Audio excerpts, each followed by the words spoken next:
Hello, everyone. Welcome to Celsius 233, your go-to place for fiction book summaries. Today, we will step into the world of Stern Men by Elizabeth Gilbert. Stern Men by Elizabeth Gilbert, published in 2000, is a richly comic and sharply observant novel set on two isolated lobster-fishing islands off the coast of Maine. The story follows Ruth Thomas, a determined young woman navigating life amid quirky, cantankerous locals and entrenched rivalries. It is a tale of self-discovery, family feuds, and the clash of tradition and progress, tinged with Gilbert's signature humor and insight. Plot summary: Ruth Thomas was born on Fort Niles Island, a rocky and isolated speck off the coast of Maine, where the sea was both a provider and a punisher. Raised amidst the ever-present tension between Fort Niles and its neighboring island, Kern Haven, Ruth grew up absorbing the fierce, unspoken codes of loyalty and survival that dictated the lives of her insular community. These twin islands, practically identical in their geography but endlessly divided by bitter rivalries, were populated by families of lobstermen who viewed each other with equal measures of suspicion and disdain. For generations, the two islands had feuded over territory, lobster traps, and pride, with no one daring to question the sense of it all. Ruth's childhood was marked by upheaval. Her mother, Mary, left Fort Niles when Ruth was a young girl, moving to the mainland and leaving Ruth to live under the care of her father, Stanley, and their boisterous neighbors, the Pomeroys. While her father remained a stoic and distant figure, preoccupied with his lobstering, Ruth found a kind of rough comfort in the Pomeroy household, where chaos reigned and love was freely given, if not always expressed in conventional ways.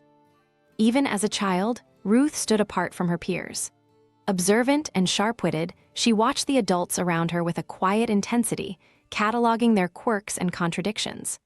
The island women, with their no-nonsense attitudes, often dismissed Ruth's reticence as stubbornness, while the men treated her like an oddity, a girl too smart for her own good. But Ruth's sense of independence only grew stronger as she came of age, fueled by her desire to break free from the narrow expectations of island life.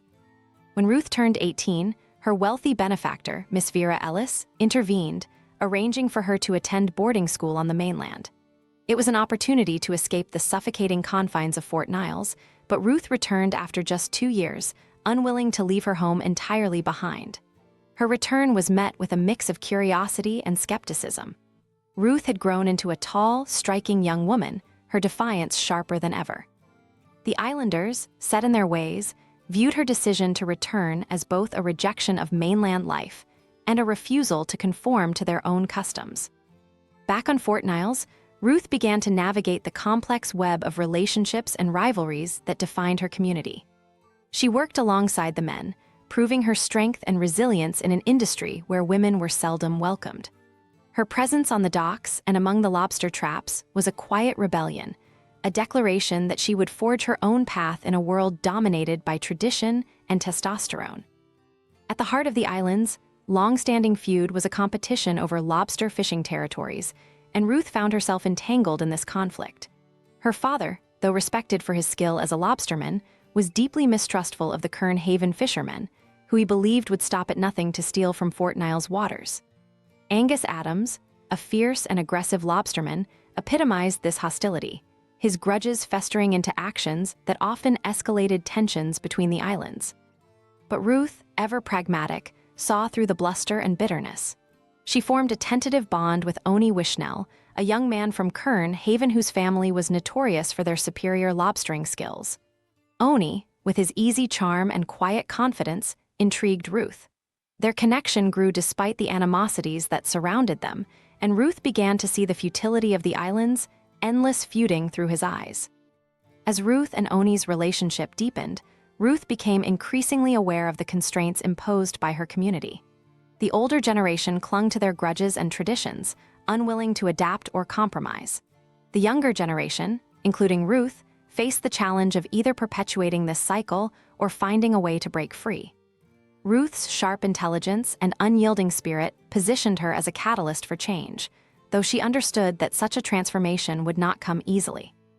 Ruth's journey towards self-discovery and independence culminated in a series of confrontations with her father and the island's elders. She challenged their rigid views, advocating for cooperation and a more equitable way of life.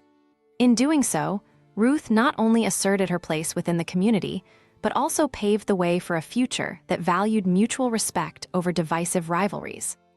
As the seasons changed and the tides continued their ceaseless rhythm, Ruth came to embody the resilience and adaptability of her rugged homeland. She remained rooted in Fort Niles, a force of strength and change in a place that had long resisted both.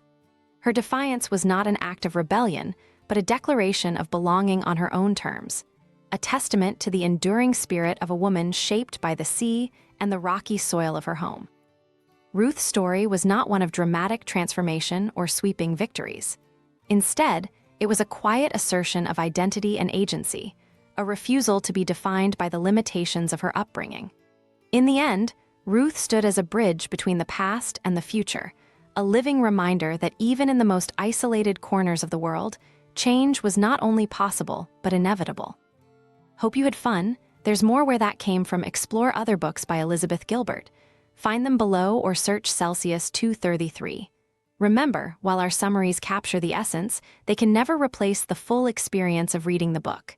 If this summary intrigued you, consider diving into the complete story, buy the book, and immerse yourself in Elizabeth Gilbert's original work. Bye-bye, take care, have fun.